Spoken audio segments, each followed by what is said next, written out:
Muy bien, ya estamos. Bienvenidos, bienvenidos a todos y a todas. Mi nombre es Florencia Escañán y es un honor darles la más cálida de bienvenida a este evento virtual donde nos encontramos para adentrarnos en el mapa del comercio global y sus implicancias para el sector agroalimentario en términos de regulación y de competitividad. Nos llena de entusiasmo contar con la presencia de Daniel Terrón y Carlos Beco, referentes de primer nivel que hoy van a compartir su expertise en el sector. A lo largo de este encuentro, analizaremos los desafíos del agro frente al nuevo escenario global, el impacto del Acuerdo Unión Europea-Mercosur y las implicancias regulatorias y de negocios para productores y para empresas. Y para los que lleguen hasta el final, les tendremos una sorpresa, así que les recomiendo que se queden. Por otro lado, si durante las ponencias tienen consultas o algún problema técnico, podrán escribirnos a través del panel preguntas y respuestas que van a encontrar dentro del menú de Zoom, específicamente donde vean el signo de pregunta. Y sí, también es muy importante recordarles que en el chat vamos a estar compartiendo información complementaria, por lo que les recomendamos que lo mantengan abierto. Ahora sí, ha llegado el momento del comienzo formal de este encuentro.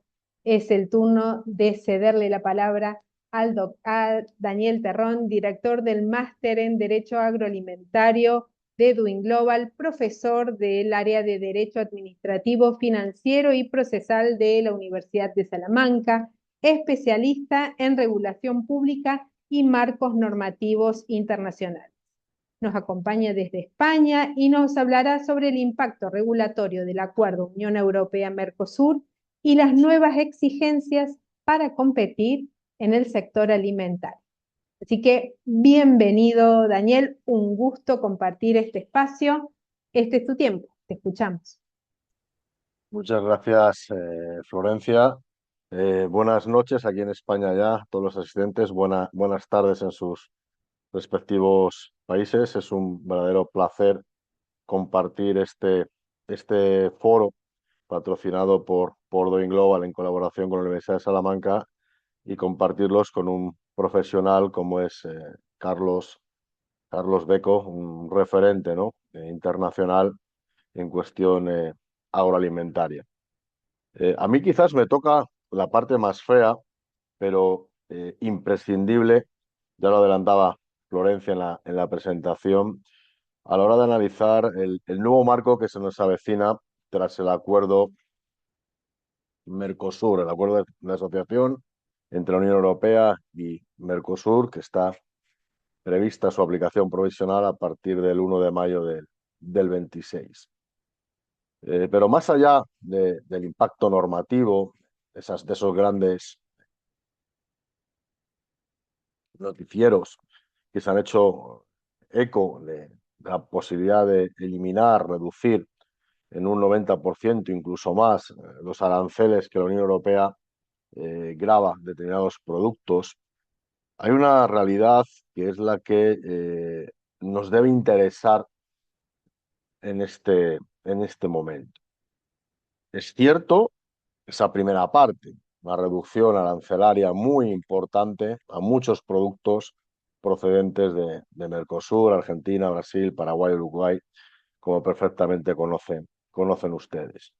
Pero esta liberalización, casi liberalización, encuentra un límite claro para la Unión Europea, que es el mantenimiento, y digo mantenimiento porque no nos vamos a encontrar con exigencias regulatorias nuevas, no nos vamos a encontrar con exigencias de sostenibilidad distintas a la que ya el mercado europeo viene exigiendo a los productos que entran, que acceden al mismo. Esto va a significar, obviamente, que si estos países, Mercosur, quieren entrar en Europa, lo van a tener que hacer, pero cumpliendo los estándares de la Unión Europea, porque hay una lectura clara. La Unión Europea admitirá más productos a través de la rebaja de los aranceles, pero no va a relajar las exigencias regulatorias. Las exigencias regulatorias van a ser las mismas que para los productos europeos.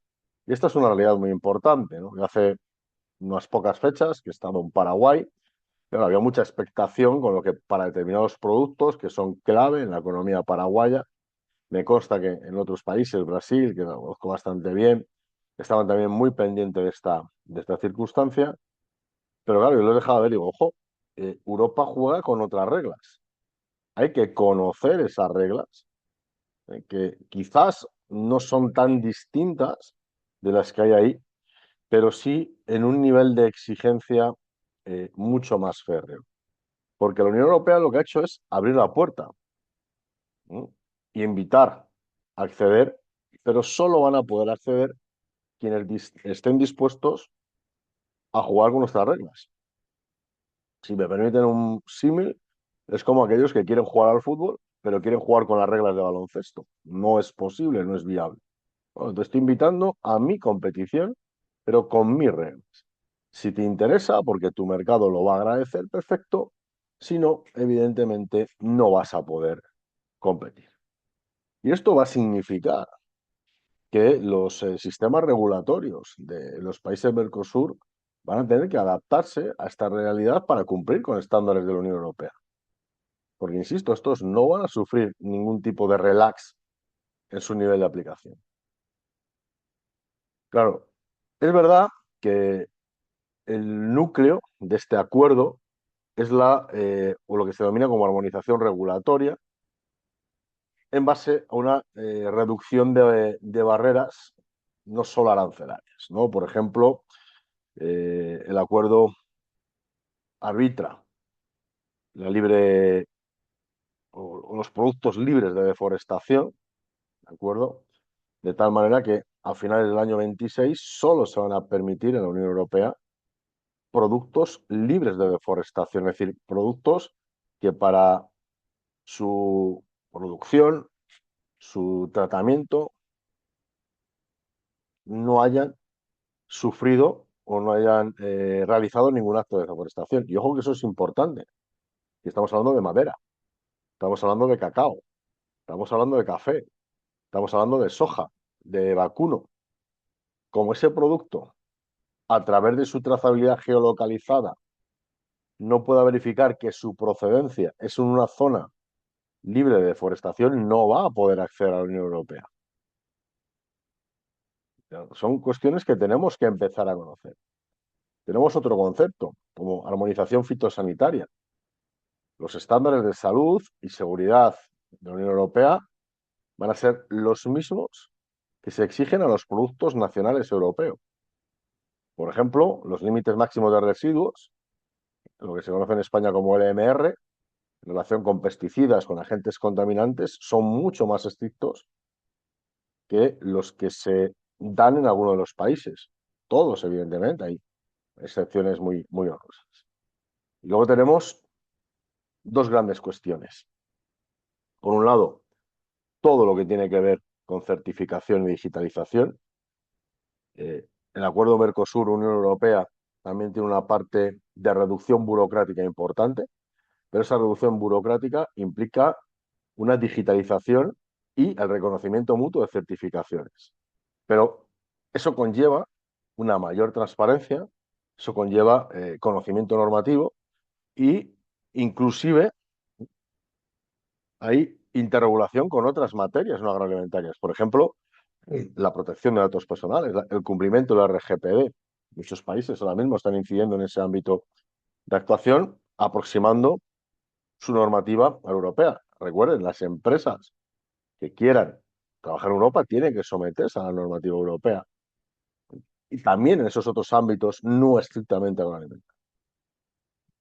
Y finalmente tendríamos otra figura eje, cerraríamos este capítulo de 4 grandes referencias, que serían las indicaciones geográficas, las IGES. ¿Por qué? Porque la Unión Europea va a seguir protegiendo sus productos tradicionales. Ojo, no va a limitar la competencia con Mercosur, pero sí va a frenar las imitaciones que de productos europeos puedan proceder de Mercosur. Es decir, todo lo que son productos originados de Mercosur, perfecto, pero imitaciones de productos con indicación geográfica europea protegida no van a ser admitidos. Entonces tenemos que conocer qué implica esta característica de indicación geográfica. Claro, todas estas cuestiones se van a plasmar en exigencias que son necesarias para poder competir en el sector agroalimentario en el siglo XXI. Tenemos que avanzar hacia una competitividad verde, una competitividad ecológica y sostenible, pero al mismo tiempo una competitividad que garantice la calidad de los productos. Y sostenibilidad y medio ambiente van a ir de la mano. Aquí tenemos una figura que es el Pacto Verde Europeo, el European Green Deal. Esto exige prácticas agropecuarias sostenibles y la reducción de la huella de carbono. ¿Cómo vamos a garantizar esto? A través de la trazabilidad del producto. La exigencia de demostrar que tus productos cumplen con unas prácticas agropecuarias sostenibles. Garantizar que tus productos, a través de la trazabilidad, se certifica que provienen de zonas no deforestadas, lo cual va a exigir sistemas de monitoreo avanzados, donde la tecnología va a jugar un papel total y absolutamente determinante. Obviamente va a exigirse unos estándares de calidad y de bienestar animal mucho más elevados. La normativa europea sobre bienestar animal, seguridad alimentaria, es francamente restrictiva. Y esto también va a suponer mayor coste para los exportadores de Mercosur. Es otra de las grandes cuestiones. Es decir, entrar en Europa va a suponer entrar con otros precios que se van a ver incrementados en el punto de origen por la necesidad de adecuación normativa. Evidentemente, el precio luego en el mercado europeo va a ser muy superior a los mercados nacionales, pero hay que conocer que todas estas cuestiones, todas estas reglas de juego, implican una asunción de incremento de costes. Entonces tenemos que conocer muy bien hacia dónde nos tenemos que dirigir. Eso es uno de los objetivos, entre otras cuestiones, que siempre hemos trasladado de la perspectiva de la formación Busaldo Engloba. Generar verdaderos expertos que conozcan estas materias, que sean capaces de llegar a las empresas y decirle, esta es tu realidad, la otra, la que tienes que cumplir y cómo puedes alcanzarla si realmente pretendes competir en el mercado europeo. Hay productos, evidentemente, que llevan muchos años y compiten muy bien. El café es un ejemplo claro, obviamente, pero porque han sabido hacerlo muy bien los productores. Y tampoco es algo que no se conozca en absoluto, pero otros productos, quizás no tan acostumbrados a su presencia en el mercado europeo, van a notar como, bueno, sí, es muy interesante, pero para poder realmente plantearme necesito a alguien que me diga qué es lo que tengo que hacer. Bueno, pues es para lo que estamos aquí, tantos Carlos como yo mismo, en esta sesión de presentación. Porque todo esto está muy bien, pero no olviden que la Unión Europea ha reservado un grupo de cláusulas de salvaguarda. Ha establecido una serie de mecanismos de protección para garantizar que todas estas cuestiones se cumplen. Y ojo, además, hay una segunda lectura.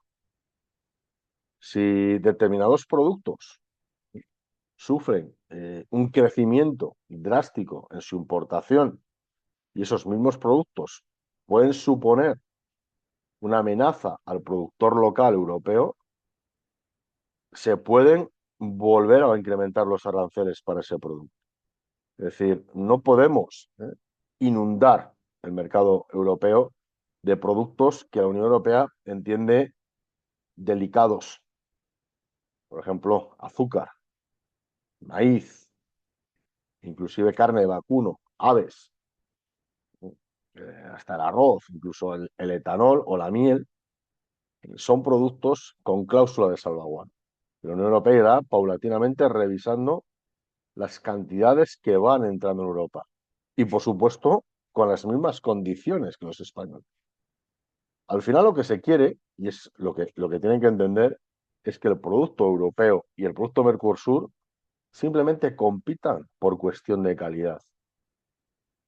Y que el precio no sea limitativo, el precio a través de los aranceles, no sea limitativo para frenar la entrada de ese producto en Europa. Puede haber productos que sufran abaratamiento en el precio en Europa, porque ya estaban funcionando bien en el mercado europeo y tienen su origen en esos países.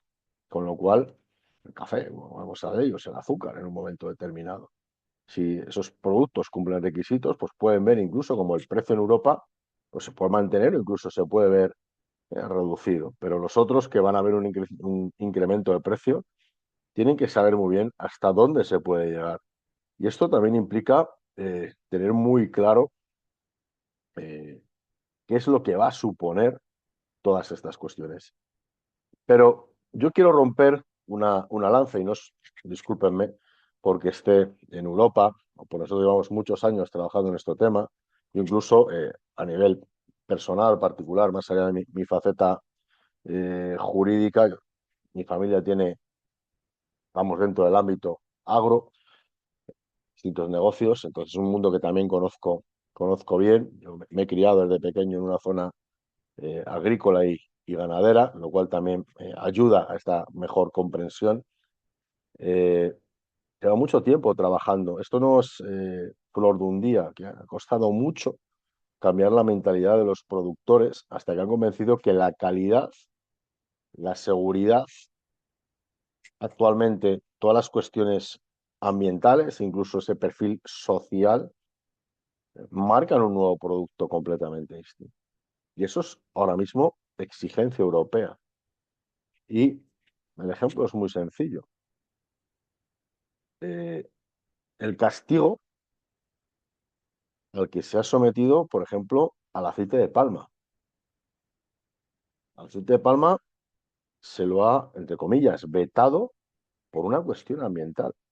Más allá de que tenga más o menos propiedades, es un aceite de origen vegetal, igual que otros muchos, con sus particularidades, sus detractores y sus afines.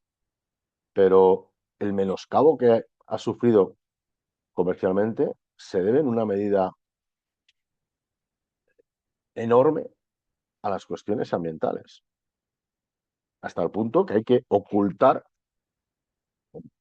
nombres como palmitol u otros similares, por no utilizar el término aceite de palma, porque si lo ve el consumidor no lo compra. Hemos llegado a ese nivel. Esto es el mercado europeo y hay que entenderlo. Y si queremos competir, desde luego hay una oportunidad inmejorable y yo animo a hacerlo, pero siempre de la mano de quién o quienes conozcan realmente ese sector.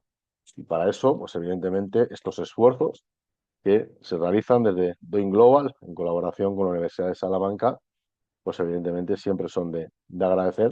El objetivo, me permito en este caso responsabilizarme como director de este máster, es ese, es generar expertos para que puedan transmitir esta declaración de oportunidades, que es el acuerdo Unión Europea-Mercosur, pero incidiendo en todas estas cuestiones, es decir, La Unión Europea eh, ha jugado una baza, pero lo ha hecho con luz y taquígrafos, a las claras. Yo estoy dispuesto a reducir mis aranceles. ¿A cambio de qué? De que tus productos compitan con las mismas exigencias que los europeos y que decida el comprador. Eso es, en el fondo, resumiéndolo mucho, es el objetivo de ese acuerdo Unión Europea-Mercosur. Pero insisto, eso tiene muchas lecturas que los expertos tienen que ser capaces de trasladar al sector productivo. Yo estoy convencido que va a ser un nicho importante de negocio, que va a suponer un beneficio muy, muy importante y que sin duda alguna pues, supondrá un antes y un después en relaciones en el ámbito agro entre la Unión Europea y Mercosur. Creo que me ha ajustado, Florencia, discúlpame si me he pasado al tiempo que me tenían asignado. Carlos, creo no haberte quitado nada de tu tiempo. Así que nada, sí, al final de la Bienvenidos. intervención de No, Carlos.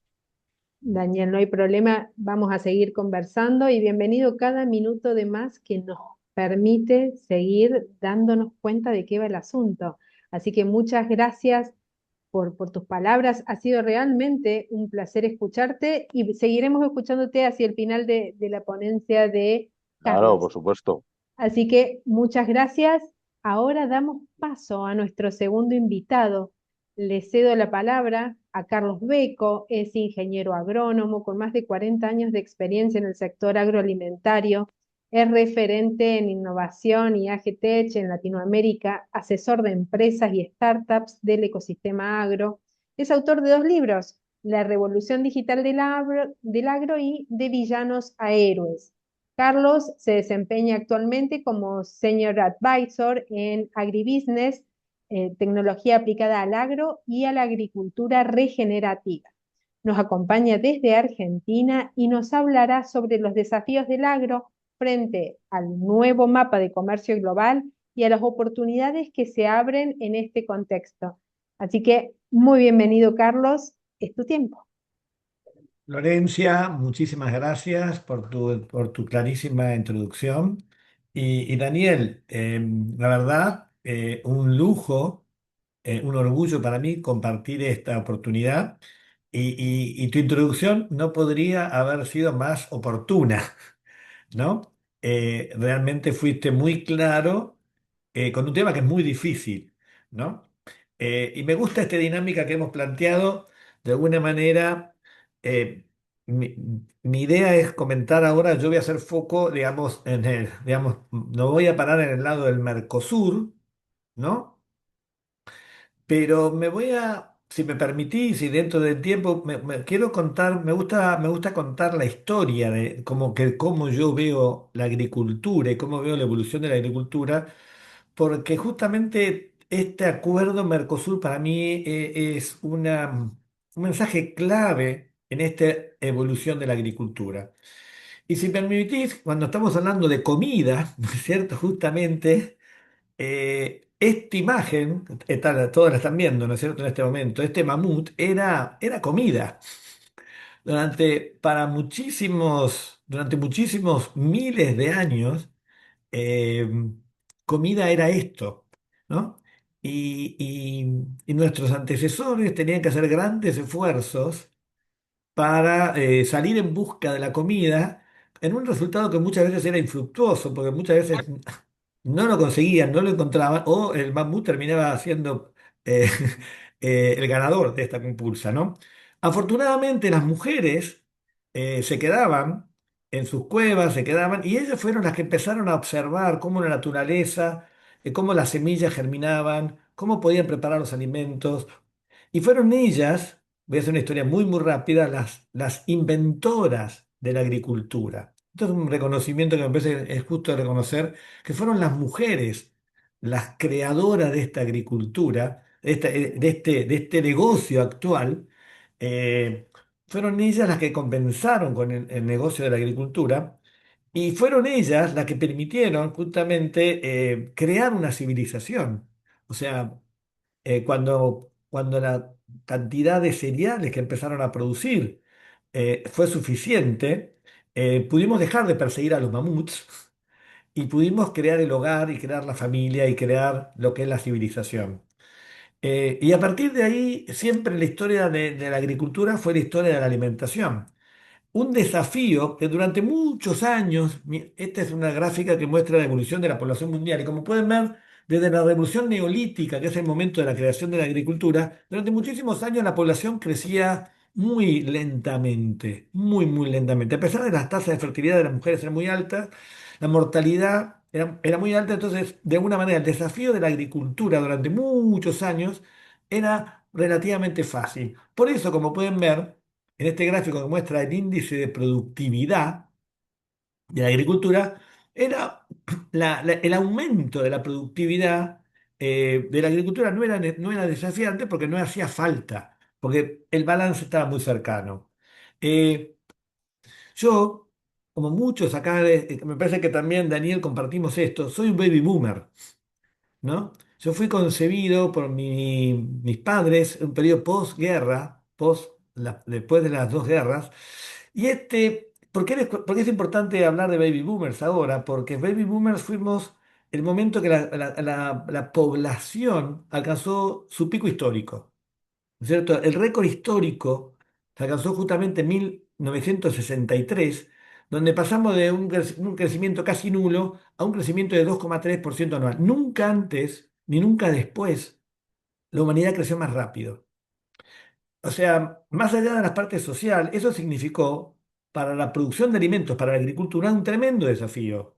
O sea, una industria que de repente tuvo que aprender a producir a una velocidad muchísimo más alta que la que había producido antes y que muchos pensaban que jamás iba a alcanzar. Y esto era lo que muchos suponían que iba a ser la gran catástrofe maltusiana, ¿no? Bueno, gracias a este señor que de alguna manera no sé, muchos de ustedes conocerán, otra vez no, que fue el Premio Nobel de la Paz de 1970, Norman Borlaug, que es mi ídolo de alguna manera, y siempre me gusta hablar de él.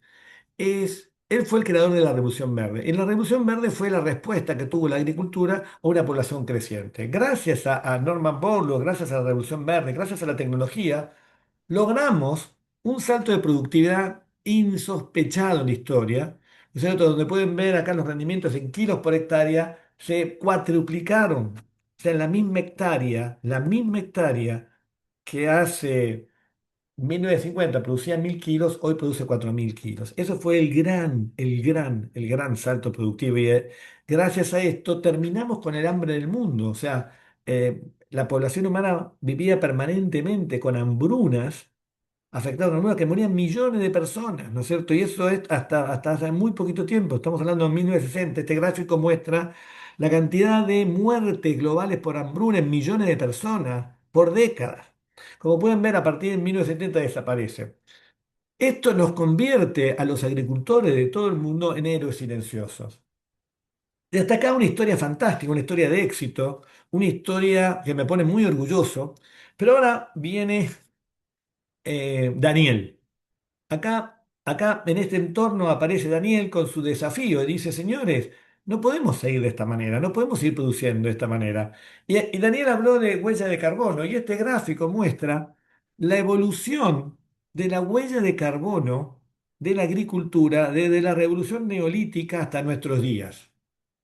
Como pueden ver, pasamos de una agricultura que tenía un impacto casi neutro en la revolución neolítica de 0 toneladas de carbono, de dióxido de carbono por hectárea, a la actualidad. Que esto ha generado esta agricultura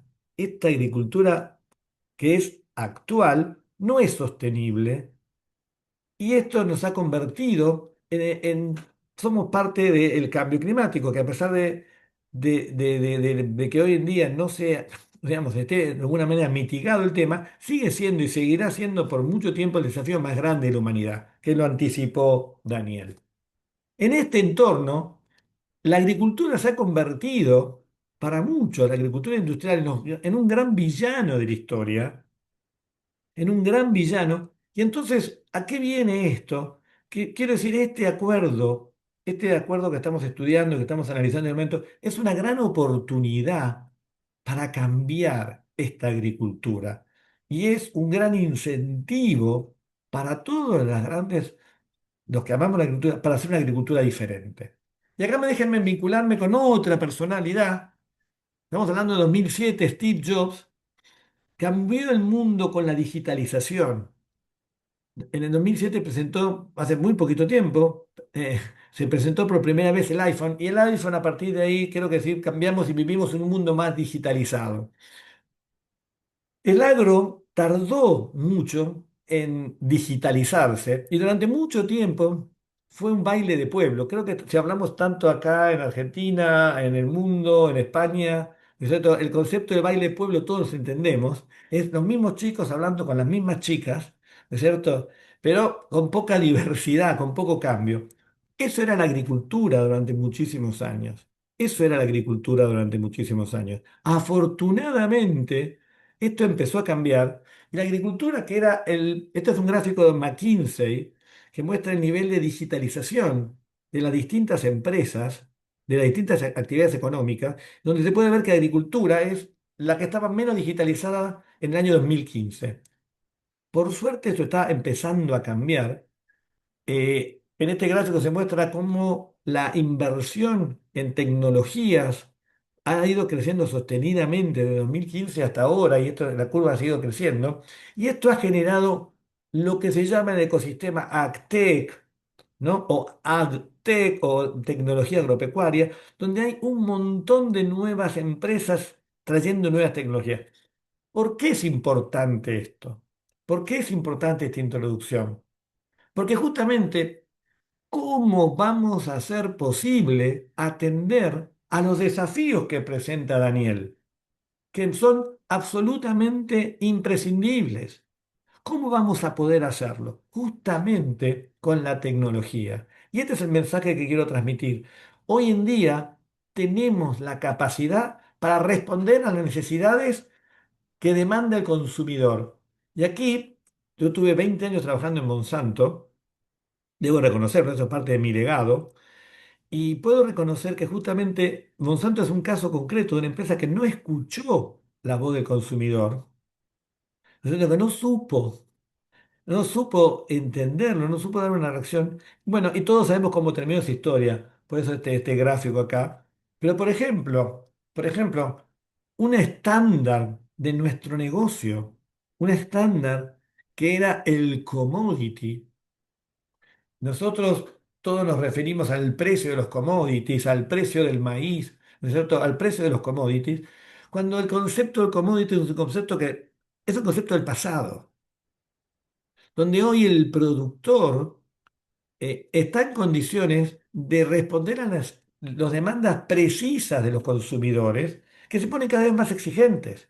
Y entonces no puede ser como antes, que la cosechadora verde, la cosechadora roja, la cosechadora amarilla terminan todas en un concepto único, cuando hoy en día el consumidor está demandando cosas distintas y justamente y tiene derecho de hacerlo, y lo va a hacer con regulaciones cada vez más estrictas. Y si los productores del Mercosur queremos acceder a los mercados europeos, como anticipó Daniel, tenemos que prepararnos para eso. Y la respuesta ¿es posible? Sí, es posible, gracias a la tecnología. Daniel habló también de la trazabilidad. Esto en el pasado era imposible. Pensar cómo vamos a dar trazabilidad en el agro, en este ambiente tan hostil, tan difícil. Hoy en día es posible. Hoy en día hay tecnologías, hay empresas que se dedican a partir del código de barras para poder asegurar al consumidor de dónde viene el alimento que está consumiendo y que pueda elegir y que pueda, como dijo Daniel, castigar al que no cumple con esta requerimiento o directamente, como anticipó Daniel, no va a entrar. Entonces, esto, como dijo, no es un viva la pepa, es un cambio de paradigma que tenemos que prepararnos los agricultores, pero la respuesta es: podemos, es posible, existe la tecnología. Por ahora está empezando y esto va a significar una rápida aceleración. Daniel habló de la huella ambiental. Hoy yo les mencioné el tremendo impacto que ha tenido la agricultura de pasar a ser una agricultura de carbono neutral a una agricultura que es contaminante. ¿cierto? En la medida que empecemos a medir la huella ambiental y cada vez más herramientas y tecnologías que permiten hacerlo, vamos a poderle dar más opciones al consumidor y cumplir con los requisitos que va a proponer el ingreso al a la Comunidad Europea. Hoy en día esto ya existe y entonces podemos empezar a elegir nuestros productos en base a su huella ambiental. O sea, no es ciencia ficción y hay productores que están preparados para este modo. Ahora, aquellos que no se preparen, aquellos que no se adapten a estos requisitos, no van a entrar y ya le diría, buena suerte. Entonces, eh, este es el mensaje que yo quiero transmitir fundamentalmente. Eh, La agricultura ha sido la base de la civilización, ha sido el que, digamos, y es y puede ser parte de la solución. La agricultura es básicamente una manera de fijar carbono. ¿Qué mejor solución que lo que estamos necesitando en el planeta? La solución es hacerlo. Y los agricultores somos en última instancia gestionadores de la fotosíntesis. Tenemos que hacerlo. Y ahora con más razón, porque tenemos un enorme cliente que se va a poner exquisito y demandante, y nosotros tenemos la posibilidad de hacerlo y demandarlo. Con lo cual el mensaje es a prepararnos. Esto es un gráfico que muestra justamente cómo la humanidad tiene que bajar las emisiones para limitar el calentamiento global. Esto es parte del Acuerdo de París, esto es parte de los esfuerzos de miles de compañías de todo el planeta que están trabajando para reducir emisiones. Pero hay una parte que es fundamental en este gráfico, que es la parte que está por debajo de la línea del cero, que es el impacto de la regeneración. Este es el rol de la agricultura. Este es el de todas las soluciones que justamente pueden convertirse en fuentes de absorber dióxido de carbono y fijarlo en el suelo. Esto es parte fundamental de la exigencia que plantea el acuerdo con la Comunidad Europea y esto es parte del compromiso que tenemos que tomar los productores para prepararnos en ese camino. Mensaje final y para ir redondeando y terminando y para entrar en una discusión, podemos dejar de ser los villanos de esta película. Y estos, digamos, a mí me da me molesta mucho cuando, digamos, mucha gente, sobre todo gente joven, nos ve a la agricultura industrial como los malos de la película, cuando en verdad tenemos todas las herramientas para ser los héroes de esta historia. Bueno, esto es parte y qué mejor que hacerlo, que invitación, esta oportunidad enorme que significa el Acuerdo Mercosur. Por eso, para alguien que hace 40 años que está en este negocio y que realmente ama a la agricultura, me digo, qué privilegio para todos los jóvenes que nos acompañan en este momento ser parte de este momento, qué privilegio. Realmente, qué lindo es este desafío que nos plantea la agricultura del futuro y este nuevo estándar que nos propone el acuerdo con la Comunidad Europea. Muchísimas gracias por este tiempo. Ha sido una tremenda oportunidad de escucharlo a Daniel y más información mis dos libros están disponibles en Amazon, no tienen en versión paperless y cualquier duda, consulta, estoy a vuestra disposición para atenderla. Y bueno, y sin más, creo que llegó el mejor momento ahora, ¿no es cierto? Exactamente, así que nos vamos a mantener con las cámaras encendidas, lo vamos invitando a Daniel, pero antes que todo, Carlos, muchísimas gracias por tus palabras y me quedo con esto, qué privilegio ser protagonistas en este momento, ¿no? Cuántas cosas nos van interpelando para pensar diferente y empezar a ver el mundo de manera distinta y cuántas oportunidades nos da este momento puntual. Así que antes de cerrar, me gustaría que conversemos un poquito. Yo voy a abrir la conversación, voy a compartirles algunas preguntas, pero me gustaría empezar preguntándole a ambos, ¿cuál creen que es el principal cambio que está redefiniendo hoy la competitividad del sector agroalimentario a nivel global. Puede empezar cualquiera de los dos. Daniel, ¿querés? Pues nada, abro yo el fuego, encantado. Evidentemente estoy totalmente de acuerdo con lo que ha planteado Carlos, ¿no? La agricultura en el último tiempo, esta parte ha cambiado o tiene que cambiar necesariamente. Hay, yo lo comentaba antes, un apartado muy concreto y lo podemos utilizar de ejemplo. El tema de la deforestación no es admisible hoy en día. Hay que ver cómo maximizamos recursos, cómo sacamos de donde no hay. Yo os puedo poner un ejemplo muy ilustrativo. No es conocido, pero bueno, la provincia de León en España, tiene una zona que se llama el Páramo. Si ustedes cogen el concepto páramo, verán que es una zona yerma, desértica, pedregosa, desaprovechable. Bueno, pues hace 40 años, un iluminado en ese momento, pues pensó que con las actuaciones oportunas y necesarias, quizás aquel páramo pues podría dejar de serlo. Hoy es la provincia de España que más maíz produce.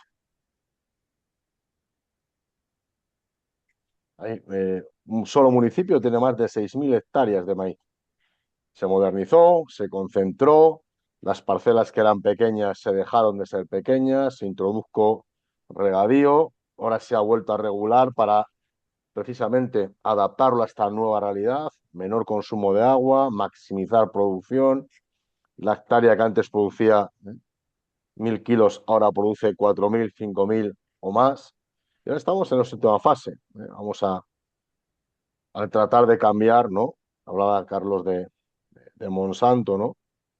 Efectivamente, Monsanto, su gran problema fue que no supo ver, no supo entender el cambio. Y es así. Herbicidas como el glifosato, pues tienen muy mala prensa y eso implica que o buscas una alternativa o dentro de muy poco tiempo te vas a quedar fuera de mercado. Porque el cliente va a exigir una trazabilidad de que ese producto no ha sido tratado con glifosato. Porque no quiere sentirse responsable de, o sea, posible o muerte de un agricultor por exposición, ¿no? Lo sabemos, la sentencia norteamericana, reconociéndole la vinculación a un jardinero y al glifosato, un origen cancerígeno, ¿no? No vamos a entrar en si lo es, no es nuestro objetivo, pero solo la posibilidad ya está generando un rechazo sistemático. Deforestación, lo ponía antes con la extinción. Es un momento coyuntural distinto. La ciudadanía demanda otros conceptos. Esto se ha sabido ver muy bien en un ámbito muy distinto, pero con una obra muy importante. En 2007 ve la luz un libro que se llama La teoría del nudging, el nudge, Richard Thaler y Sunstein, dos autores que en 2017 reciben el Premio Nobel de Economía.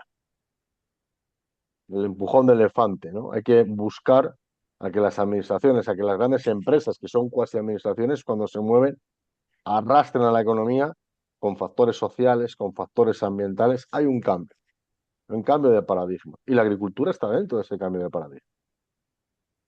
En España ha habido un fenómeno muy curioso en los últimos años con el consumo de huevos.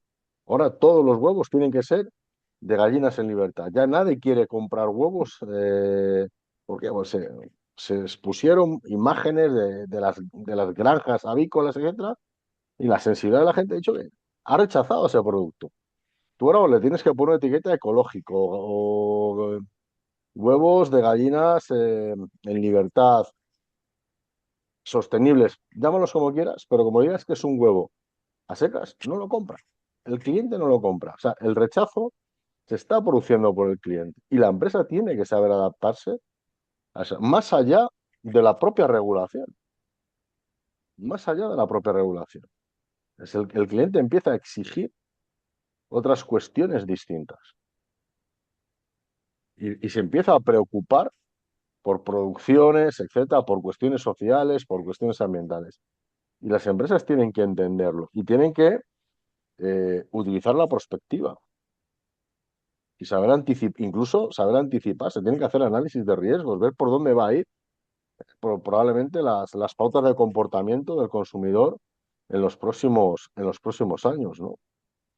Ahora estamos viviendo un boom de consumo de carne, pero la carne se pone de moda una, otra.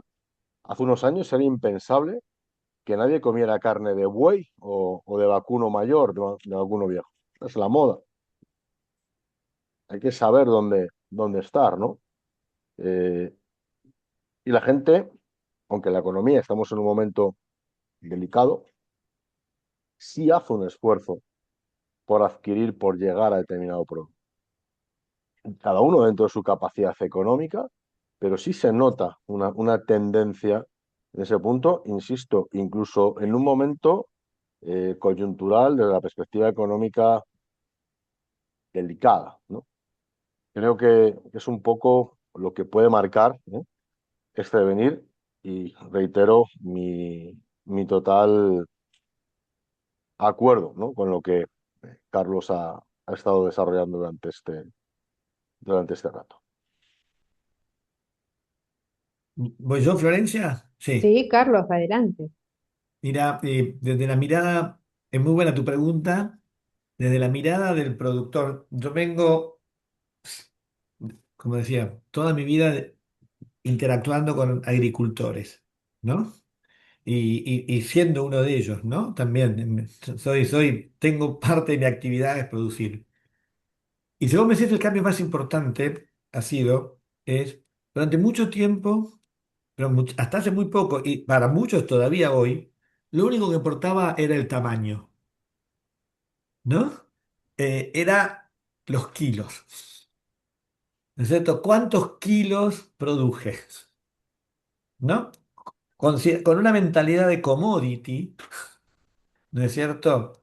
El concepto era producir mucho.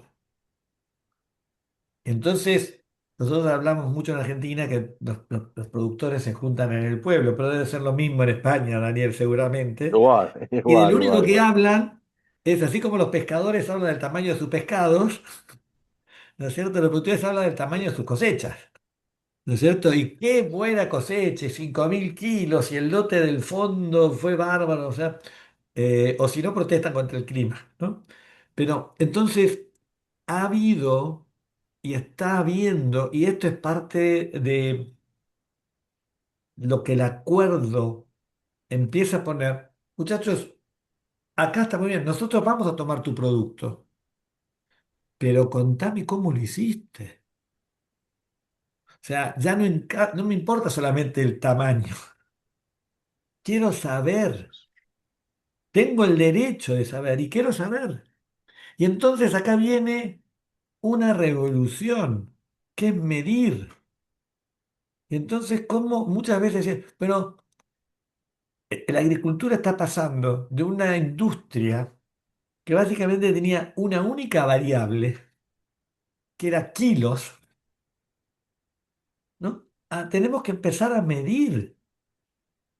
Y tenemos que empezar a medir, ok, cuánto de agroquímicos usamos y cuánto de los recursos suelos usamos. ¿Se entiende? O sea, ya no es solamente costo de producir, sino el impacto que generé en el ambiente y las características que tiene mi producto. Entonces, este para mí es un concepto revolucionario el hecho de decir, no existe más el concepto del commodity, que es maíz. Entonces, porque ya nadie compra maíz. El maíz que pretende una persona para hacer una tortilla no es lo mismo que el maíz que pretende una persona para una planta de biodiesel, o no es el mismo maíz que pretende para que va a hacer polenta. Entonces, eso es una revolución enorme para la agricultura. Y bueno, entonces, si no me preparo para eso, me pongo al lado del productor. Digo, no, yo hice maíz toda mi vida y voy a seguir haciendo el maíz de esta manera. Y, es- o sea, no solamente te vas a quedar fuera de la comunidad europea, vas a quedar fuera del mercado. Entonces, es apasionante porque es un cambio de paradigma enorme. Y ¿sabes un factor fenomenal para mí que está ayudando a mucho este cambio? El agro es una actividad de viejos. O sea, en general, o sea, los agricultores, no sé si te has fijado, o sea, son gente grande. Son gente grande. En todo el mundo es la tasa de recambio de los agricultores es baja, ¿cierto? Salvo en América Latina, que tiene un recambio generacional importante. En general, entonces, ese recambio generacional está generando un cambio porque son los hijos. Yo siempre hago el chiste que fue un concepto claro de Clark Kent, era el hijo de era el hijo de un granjero. Y Clark Kent se fue a Metrópolis, pero Joe Kent quedó y murió siendo granjero. ¿No es cierto? Bueno, este Clark Kent vuelve ahora a su casa y le dice, papá, tenemos que medir las cosas para hacerlas distintas. Y ya como lo hicimos antes no alcanza. Y eso supone un montón de desafíos y supone, pero muchos capaz no están escuchando y dicen, Carlos, ¿se puede hacer esto? ¿Se puede? Y la respuesta es, sin duda, está la tecnología, está la tecnología. Después, si se aplica, hay un montón de barreras por aplicación, que eso si querés entramos en otra discusión, pero técnicamente se puede. Eso para mí es el Entonces mensaje. podemos cerrar diciendo, está la tecnología, ahora tiene que estar la decisión. Exactamente, exactamente, exactamente. Y la Pero capacidad una de vez hacer. que se toma la decisión, las capacidades y las oportunidades van apareciendo. Lo importante es empezar a tomar las decisiones y animarse a ser parte de esto. No vamos a decir que se viene, sino que ya está entre nosotros. Así que Definitivamente. muy buenas respuestas. Si les parece, tengo una pregunta más, y esto tiene que ver con el acuerdo Unión Europea-Mercosur. ¿Qué implicancias concretas ven ustedes para productores y empresas en el corto y en el mediano plazo? O sea, ahora mismo. ¿Querés que empiece yo ahora, Daniel? Digamos, como para no Por favor, dejar. adelante, Carlos. A ver, deforestación, que vos lo pusiste, Daniel, primero de tus temas, ¿no es cierto? Que esto entiendo que entra en vigencia a partir del 1 de mayo. Se postergó, ¿no? O sea, hay mucha gente que está en pánico con eso. Hay mucha gente que está en pánico, o sea, está preocupada por este tema. ¿Cómo lo vamos a hacer? Y mucha gente que dice, pero, a ver, en Argentina, por ejemplo, es decir, nunca hubo montes forestales. ¿Por qué tengo que demostrar que no hubo montes? Porque el consumidor no tiene por qué saber de dónde viene el consumo que... Él quiere estar seguro que no hubo deforestación. Bueno, hoy en día hay varios esfuerzos en marcha y que van a asegurar que hay quienes van a poder cumplir con ese requisito. Eh, y el que no, eh, me da risa porque muchas veces muchos productores sugieren, y dicen, bueno, que me paguen más por eso, ¿no? Sí, que me paguen más, ¿no? Eh, yo digo, posiblemente capaz que al principio te paguen un poco más, pero después va a ser la norma. Y si no cumplís con ciertos requisitos, no te voy a comprar directamente. Así que bueno, todo lo que es EUDR, ¿no? Daniel, hoy en día es un gran tema en toda Latinoamérica. Eh, Hay muchos que se están preparando, muchos que se están preparando. Y bueno, ¿viste? En España se dice poner las barbas en remojo, ¿no?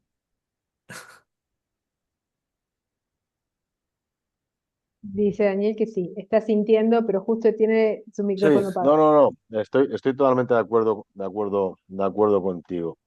Evidentemente, hay que prepararse y lo que no merece la pena es preguntarse el por qué, sino buscar la solución, ¿no? Debatir por qué se ha producido el cambio, por qué si nunca nadie me ha requerido acerca de si he deforestado, porque a mí aquí ese concepto no existe. Es que es así. Lo que tengo que preguntarme es cómo voy a poder certificar que mi producto cumple todos los requisitos que se me exigen para llegar a un mercado ¿eh? que directo o indirectamente está fuertemente intervenido desde el sector público y desde el propio cliente, porque además ve con buenos ojos todas este tipo de limitaciones. Porque sería distinto si la ciudadanía, pues, ante esas exigencias regulatorias, respondiera de forma desfavorable. Pero es que lo cierto es que es todo lo contrario. Las entiende, las comprende, porque también muchas de esas regulaciones son manifestación de la propia opinión de la ciudadanía. Lo que sí que es cierto bueno, luego hay cuestiones más complejas en este tema, y es una de las cuestiones que, al menos en Europa, muchos agricultores se quejan, ¿no? Que es que esta, vamos a decirlo así, nueva agricultura, nuevo sector agroalimentario, exige inversiones cada vez más fuertes. Y la agricultura era algo antes sencillo, ¿no? Desde la historia, como bien planteaba al principio, que la hacíamos con herramientas manuales. La tecnología ha venido, pero la tecnología tiene un problema, es cara. El otro día, hablando con un comercial de maquinaria agrícola, dice, ya hemos llegado donde queríamos. 1.000 euros por cada caballo que tenga un tractor. Es decir, si yo quiero comprarme un tractor de 200 caballos, que es normal para un agricultor medio, son 200.000 euros. Claro, exige desembolsos, lo cual también frena el acceso a la gente joven. Yo conozco mucha gente joven que le gustaría ser agricultor, pero no pueden. El precio del suelo en Europa es caro, el precio agrícola del suelo agrícola es caro, las inversiones son caras. El agricultor se enfrenta a muchos problemas. Tenemos una figura que es el agricultor cautivo.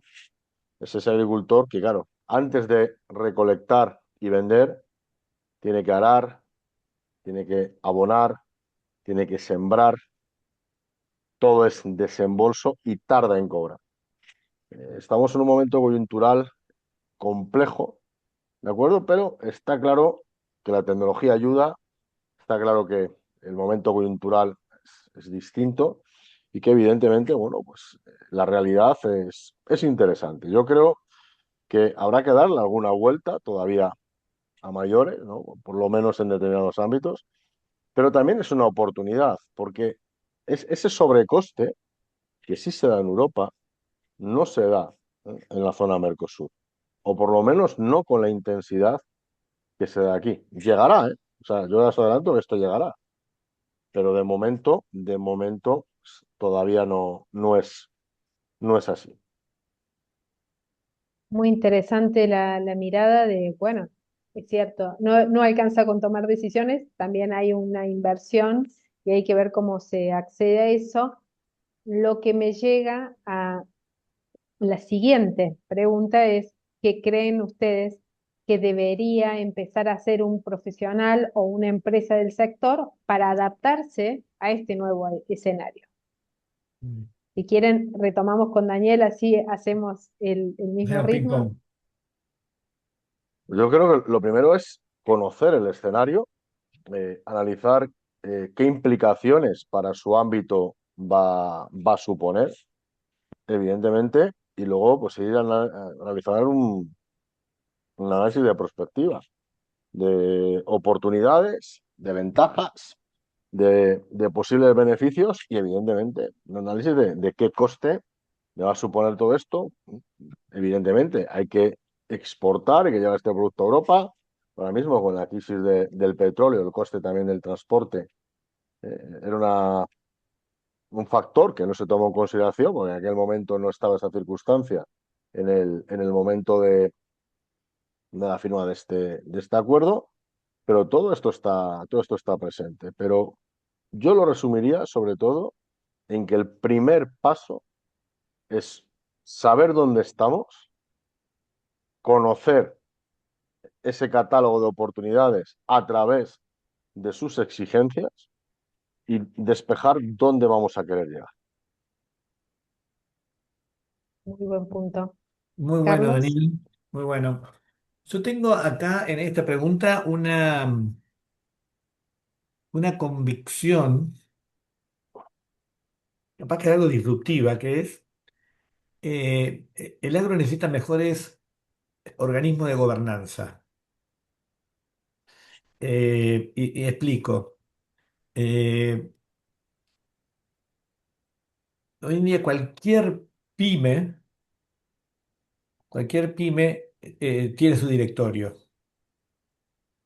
¿no es cierto? Donde se juntan y toman decisiones de una manera estructurada, ¿no? Y donde hay debate, donde las nuevas generaciones entran, ¿no es cierto? O sea, estoy hablando de organismos de gobernanza modernos, ¿no? Eh, yo veo con muy buen agrado que una tradición que era el dueño del campo o de la tierra soy yo. Entonces era una decisión casi personal digamos, y hay algunos datos que indican que buena parte de las decisiones de una explotación agropecuaria las toma una persona. ¿Es cierto? Y eso genera mucha lentitud en el cambio. Estoy volviendo al ejemplo de Joe Kent, ¿no es cierto? Entonces, algo que veo con muchísimo agrado y que es parte de un cambio muy saludable es la aparición de organismos de gobernanza en las empresas agropecuarias. O sea, hay muchos dirán, bueno, es cierto que hay muchos productores que están muy pequeños, ¿no es cierto? Estamos en esos casos es muy difícil, pero para empresas familiares, ¿no es cierto? Que muchas veces sucede, y esto pasa en todo el mundo, que el hijo mayor es el que toma todas las decisiones. Bueno, entonces el sentido de la discusión, la mirada de largo plazo, el impacto de estas decisiones, o la simple pregunta en una reunión de directorio, además de los resultados del año, ¿no es cierto? ¿Cómo me fue? ¿Ganamos? ¿Perdimos? Bueno, ¿y el patrimonio? ¿Lo cuidamos? ¿Se entiende? O sea, también hay un cambio fundamental que yo, en lugar que tengo oportunidad de proclamarlo, lo proclamo, necesitamos un agro con mecanismos de gobernanza modernos, donde todas las voces sean escuchadas y donde justamente este diálogo entre, digamos, mirá estas nuevas iniciativas, ojo, y como dijo Daniel, tenemos un montón de difusiones y la inversión que necesita. Bueno, pero el joven podrá decir, hay ciertos cambios que no son tan complejos y la hermana, que capaz que no entiende mucho, pero dice, bueno, yo quiero cuidar la tierra, entonces no seamos tan agresivos con ciertas labranzas. ¿Se entiende? Me parece que es una mirada moderna que lo veo con muchos buenos ojos que está empezando a pasar. y celebramos que empiece a pasar. Yo podría sumar a esto, Carlos, que más allá del modelo de gobernanza, también profesionalizar.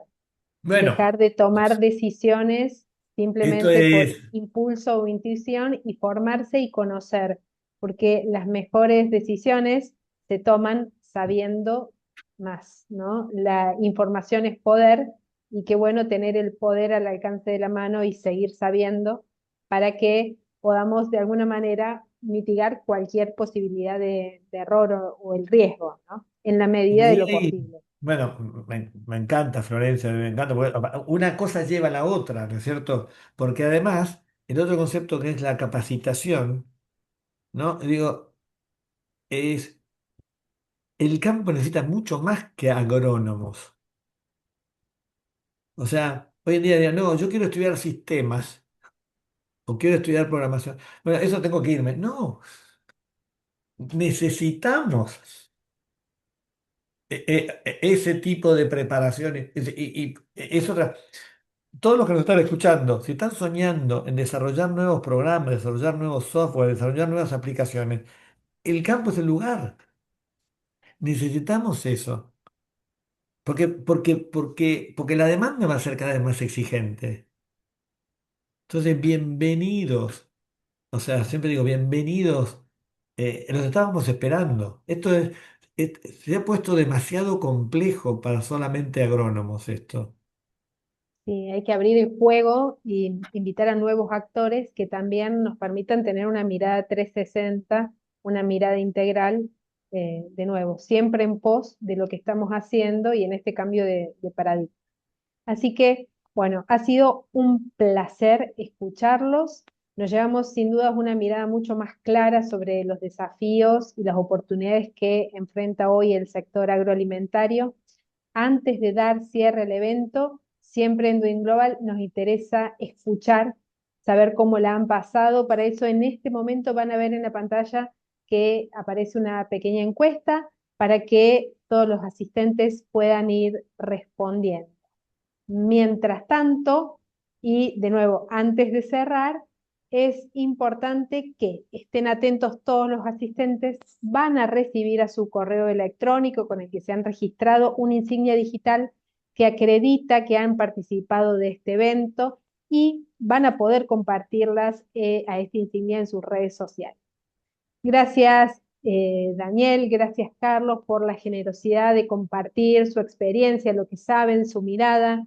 Las miradas siembran futuro, así que les agradecemos muchísimo. Ha sido un gusto compartir con ustedes en nombre de Doing Global. Hasta la próxima. Muy bienvenidos a este espacio y que siga habiendo más espacios para conversar. Gracias a todos. Adiós. Muchas gracias, un placer, Florencia, Daniel. Adiós. Igualmente, un Gracias, placer, Daniel. Gracias, Florencia, Carlos. Carlos, un placer.